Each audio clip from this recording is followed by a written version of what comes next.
What do I want? It's a question that everyone eventually has to ask themselves. The key motivator for every action taken. The cause behind every effect. So, what do I want? I want to go to a sporting event in every major venue. I want to grow within my relationships with my friends and my family. I want the freedom to create without the fear of failure. I want to dream without being hindered by reality. I want to chase new passions, new experiences, and new goals. I want OldMilk to branch out of the box and try new things. I'm accomplishing some of these goals right now, and I know what I need to do to achieve the rest of them. However, the one thing you should take away from this commercial is, I want you to buy OldMilk merch.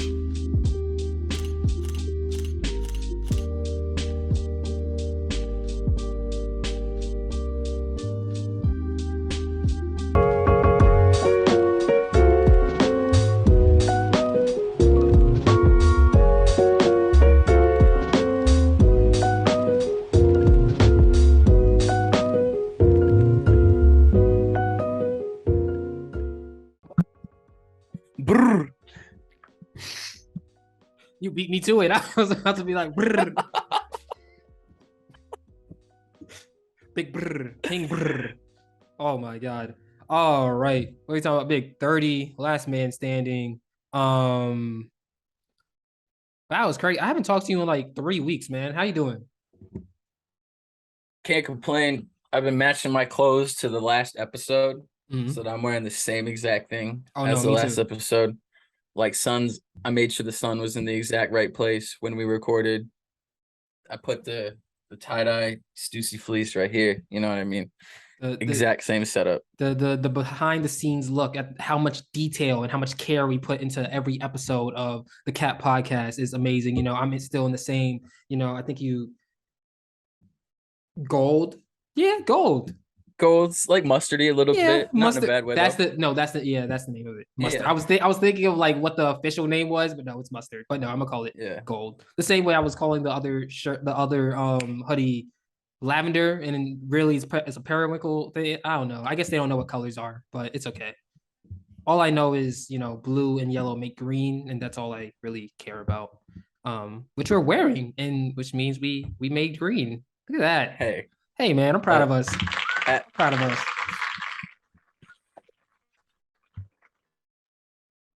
You know,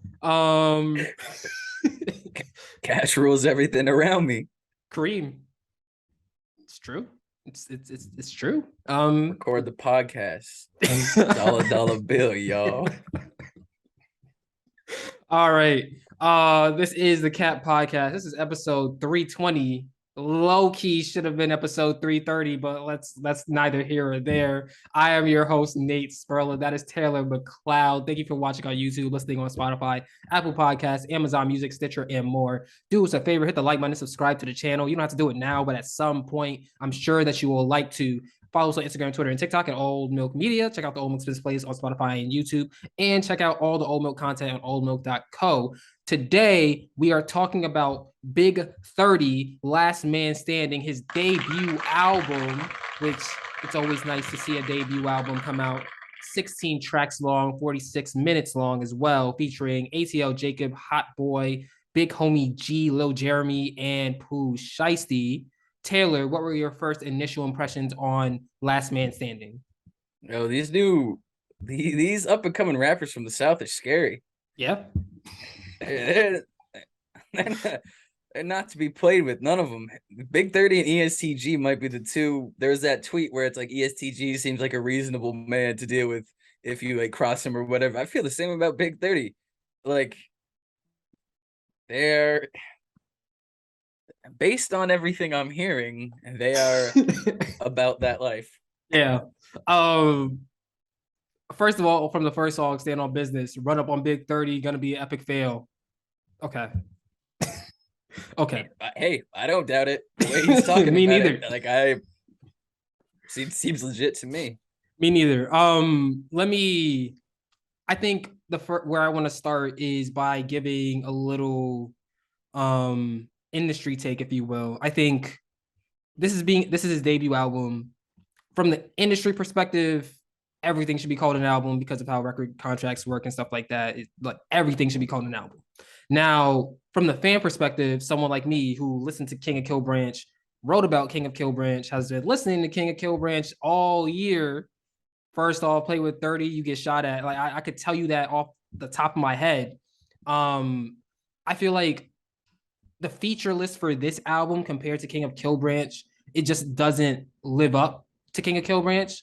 Here, I already said the features you have for Last Man Standing. On King of Killbranch, you have Lil Durk, Future, Quavo, Moneybagg Yo, Pooh Shiesty, Big Homie G, Yo Gotti, and Offset.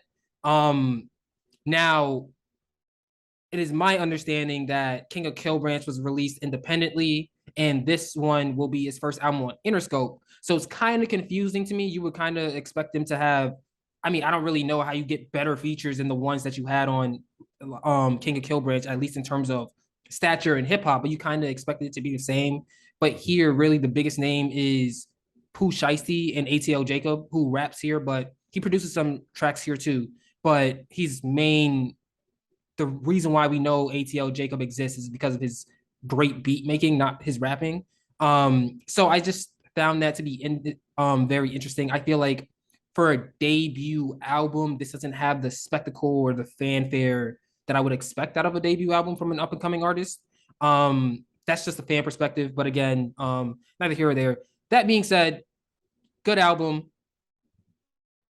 I like King of Killbranch better, but I will say that this is off of 2 listens off of Last Man Standing and also like probably 100 listens of King of Killbranch. So like, what are we really like? How are we really weighing this here? I think the first place I want to start is I think that the brashness that I fell in love with on King of Killbranch isn't really there as much as Taylor was saying. Like there are still moments where Big 30 comes off as, oh, I don't want to test him, but I don't think it comes as frequently as it did on King of Killbranch.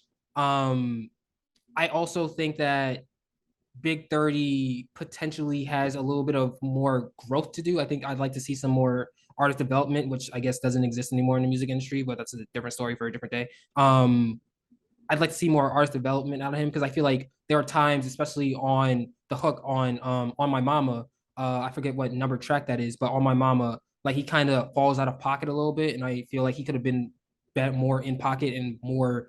The beat could have been more tailored to him. But aside from that, it's a good album. I really like a lot of the tracks on here. Charlotte Freestyle is amazing. Rick Owens is amazing. Dead Guys, ever since that was released as a single, I enjoy that as well. Kind of getting through my favorite tracks list. But overall, I think that I like ATL Jacob rapping on I like the beats that he produces on here. I kind of wish that there were more fast-paced beats. I can't kind of think that Big 30 was kind of on a slower pace on this album compared to King Killbranch. Which is yeah. Taylor, what do you think? So I'm pretty, like you and I have talked about it, I'm pretty new to the world of Big 30. I've Mhm. listened to stuff that you've posted and stuff you sent me. So I have like a baseline of understanding about, who he is, what he, his sound. I think your point about everything being an album is interesting because nowadays everything like pretty much is an album. Like the way it's distributed, it's all put on Apple, it's all put on Spotify. Like it's not like it used to be when you and I were first like getting into stuff where it's like, no, this is free on this site. This you have to pay for this on iTunes or whatever. So to me, this feels like if this came out a decade ago, this would have been a mixtape. The Yeah, first one would have been an album. This is a mixtape where you really just get to sit with these songs and be like, all right, this is just Big 30 doing what he does best, and that's rapping. It's not so much, all right, we need this song for this purpose, this song for that purpose. We need these features to, qualify Big 30 as a prominent name in not just Southern hip hop, but in hip hop in general. So I think really if this came out 10 years ago, it's a mixtape and we all love it because it is a mixtape and it does have that sound where it's more one sound and it's more really like you said, it's those slower paced instrumentals where he's just able to it's like we've talked about it before where it's kind of like he's just sitting back in a chair telling you these stories. And these and very I scary love that. stories. Like like that's a staple in rap music, and it's part of why I love the genre the way I do and love listening to it. And ultimately these kind of projects end up being my favorite kind of projects over time. But I think rolling it out as an album ultimately could leave some people disappointed without the context of that first album. So if you're brand new to Big 30 and you look up Big 30 debut album and you listen to this, you might come out of it being like, all right, he's a really good rapper. He has perfected the current Memphis sound, but you're like, all right, what you want What sets more. them So apart? then Yeah, right. And but the first project is, you know what I mean? Like yeah, you don't get all those features, especially if it's an independent release. You don't get yeah, all those features unless those people want to work with you. Obviously, there's label stuff, there's industry stuff, but I think that I think that your point about the rollout and in treating this as an album when it could have been a tape, it is definitely interesting and it's very valid. It's just a product of the time we're in right now with how music works. yeah. And it's unfortunate to see because I think that, like you said, it kind of sets artists back for sure. I think that having this being a debut album kind of does a disservice to Big 30 because I think that people when like the expectations for a debut album is all right, you're consistently gotten better, dropping mixtape after mixtape. You're gradually getting better, and now this is for a lack of a for a lack of a better comparison, this is your MVP album. Like this is the one that puts you in your prime. And I don't really have that feeling coming from Big 30. I still think it's a good project. And I think it shows how talented that he really is. But it doesn't make me feel like this is prime Big 30. This is the Big 30 that is possibly going to take over for the next 5 to 10 years in the same way that King of Kill Branch kind of left me feeling. I think a lot of it again has to do with features.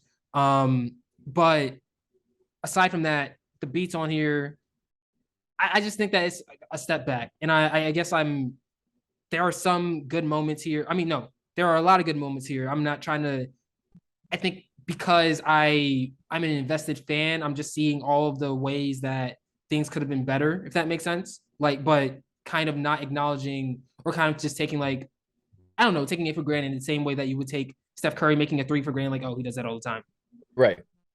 Right. And in a way, this almost feels like it should be like a joint tape with Pooh Shiesty, but Pooh Shiesty's not there. Yeah, I agree. Where the I instrumentals agree. are slow enough and they really, really lend themselves to that super, super like laid back but super menacing flow that they both have.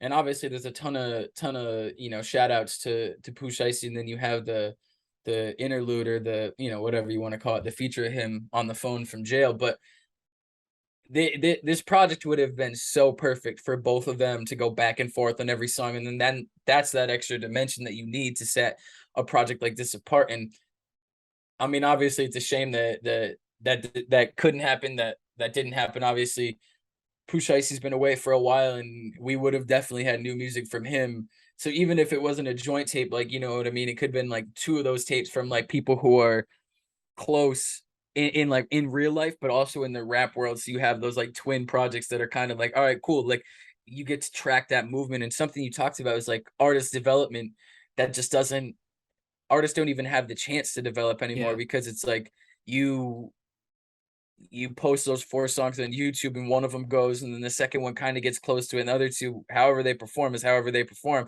But if those perform well, then all of a sudden you have an industry deal and then you're expected to be competing with these top level artists when it used to be like you can put out 5 mixtapes before you put out anything close to an album, and then you might even do like an EP before you have an album. And it's like, you know what I mean?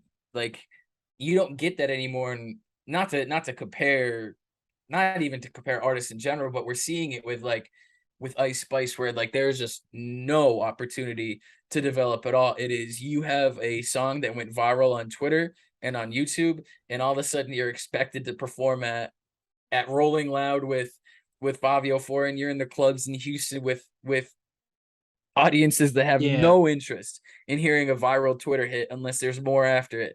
And so like Big 30 obviously has so much more content than that, and it's a whole different lane, but it's this this expectation that artists are immediately going to be putting out like a insane album every single year with, all the bells and whistles, every feature, whatever, when that's just not how it works. And it's what sets apart the artists who are able to take their time, or just too stubborn, or whatever. They just don't listen to, the rules, and they release when they want to, which we've seen with JID, we've seen with Freddie. But those are people who are so much more solidified Mhm. in their role in hip hop, and they're not like Big 30 when they've been in the game for what, 2-3 years. A And you're year kind low of key. right, and you're having to compete with the biggest rappers. And if you get that little Twitter thing and you're scrolling and it's like first week sales, and you have Drake, Future, The Weekend, blah blah blah, and then at the bottom you see that person. A lot of people see that one time and they swear it off. They're like, oh, they're not selling.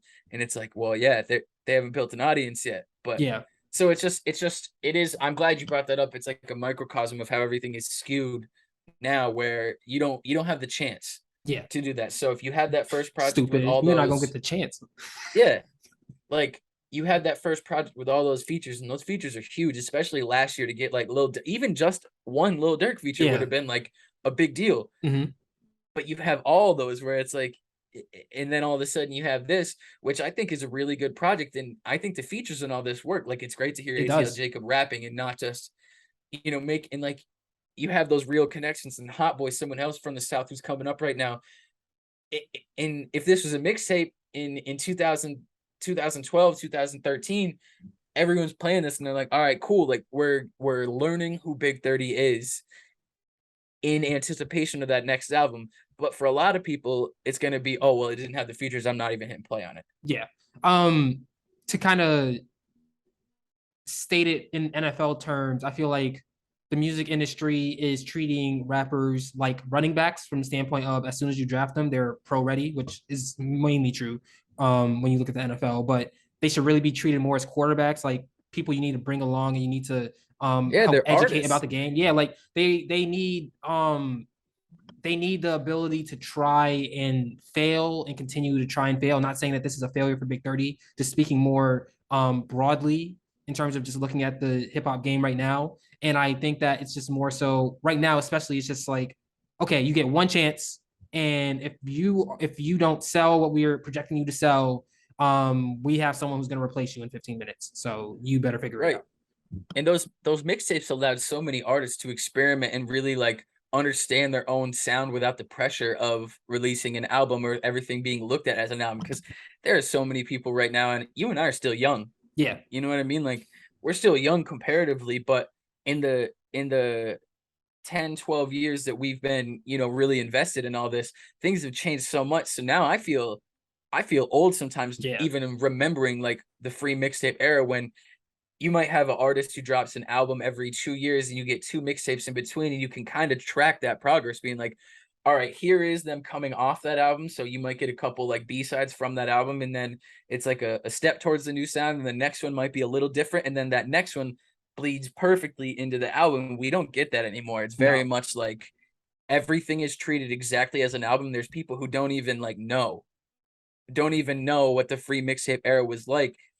And you and I don't know what the era before that was, where it's Yeah. like, you know what I mean? Where mixtapes could be treated like albums in a way where it's like, oh, everyone's playing that. It wasn't the stepping stones that you and I got, but now it's like this album's really good. It is. There's no moment on here where I'm like, all right, like I There's don't want to be listening to it anymore. It's like very much like this is a very talented rapper from like arguably the hottest city in rap right now. mhm. And Yeah. I know that people are going to be like, oh, well, Future's not on it, so I'm not listening. Yeah, I think that, and I none of what we're saying is really a criticism of Big 30. I think it's more No, so a not at criticism all. to Interscope, who he's currently signed under. Or maybe it could just be the fact that I don't really know what that relationship is. I don't think anyone aside from Big 30 and Interscope know, because there are times where artists are signed to labels, but they really just do whatever they want. So which also adds to the idea of um Big 30 is a rookie essentially. Like Right. I can't really expect him to be able to maneuver the way that an artist who, as talented as he is, should be able to maneuver, because if you just don't know, you just don't know. And if you don't have anyone to teach you, how am I supposed to, like, it's wrong of me to have that expectation for Big 30 when it doesn't, it looks like the label kind of put him behind the eight ball, or he just, if he was just doing all this and listing all these features and making this album without really much input from someone who has been in the game for 10, 20 years, like it's kind of unfair to him to kind of judge it based off that. But as I said before, really good album. There are a lot of good songs on here. My favorite tracks are Stand on Business, Celine Frames, Dead Guys, Rick Owens, and Charlotte Freestyle. Before I give it to you, Taylor, I will want to say one thing. When Big 30 says on Big Guys, on Dead Guys, excuse me, when he says only 12 we fuck around with is John Morant, I felt that. I felt that. That's true. My number 12 left us 3 years ago to go to Florida. So See, I'll never forgive him. Never. What are your My favorite tracks? favorites, I like Stand on Business, like you. I like Celine Frames a lot. I like with ATL Jacob, and then my favorite track out of all these is Rick Owens. Yeah, Rick Owens is crazy. Rick Owens is really good. This has been the Cut Podcast, episode 320. Thank you for watching. Do us a favor, like us. Do us a favor, hit the subscribe button and hit the like button as well. Excuse me, had a little brain fart there. We've been anyway. Follow us on Instagram, Twitter, and TikTok at OldMilk Media. Share your thoughts on Last Man Standing in the comments below. Check out the OldMilk Spins plays on Spotify and YouTube, and check out all the OldMilk content on oldmilk.co. Hip hop is telling us that we'll be back this week, so I guess look out for it. Thanks for watching. We're out.